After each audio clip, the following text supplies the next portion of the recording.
दमा, बालदमा, जुनाट सर्दी, खोकला, धुळीची ॲलर्जी, औषधांचा पंप चालू असून सुद्धा दमा कमी न येणे, वारंवार शिंका येणे, नाकाचे हाड वाढणे यावर खात्रीशीर उपाय. तर आजच संपर्क करा विजयी भव आयुर्वेद, नेवरी, तालुका कडेगाव, जिल्हा सांगली. पुणे व मुंबई या ठिकाणी सुद्धा.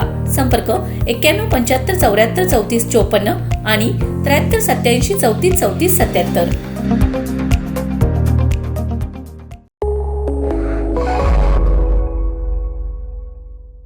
नमस्कार, मी मयुरी आणि आपण पाहत आहात 7 स्टार न्यूज.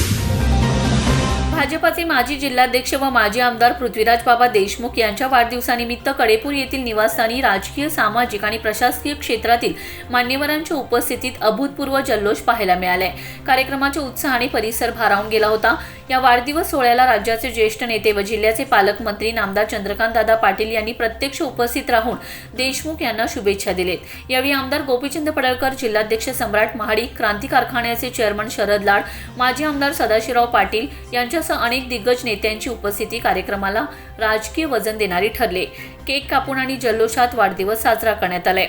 राज्याचे मुख्यमंत्री देवेंद्र फडणवीस, उपमुख्यमंत्री सुनेत्रा पवार व एकनाथ शिंदे तसेच मंत्री शिवेंद्रराजे भोसले, चंद्रशेखर बावनकुळे, राधाकृष्ण विखे पाटील यांच्यासह अनेक मान्यवरांनी दूरध्वनीवरून शुभेच्छांचा वर्षाव केलाय. वाढदिवसानिमित्त सकाळी कुटुंबियांच्या उपस्थितीत पारंपरिक औक्षण करण्यात आले. त्यानंतर देशमुख यांनी डोंगराई देवीचं दर्शन घेऊन दिवसाची सुरुवात केली.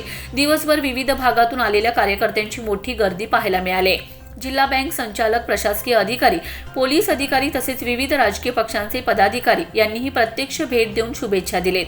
विशेष म्हणजे सर्वपक्षीय कार्यकर्त्यांची उपस्थिती ही देशमुख यांच्या व्यापक जनसंपर्काची साक्ष देणारी ठरली.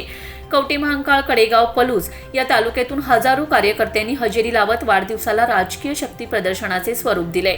दिवसभर शुभेच्छांचा ओघ सुरूच होता. एकंदरीतच पृथ्वीराज देशमुख यांचा वाढदिवस हा केवळ वैयक्तिक सोहळा न राहता जिल्ह्यातील राजकीय एकजुटीने आणि ताकदीने दर्शन घडवणारा भव्य सोहळा ठरलाय. Laxman Patil, 7 star news, Ishwarpur.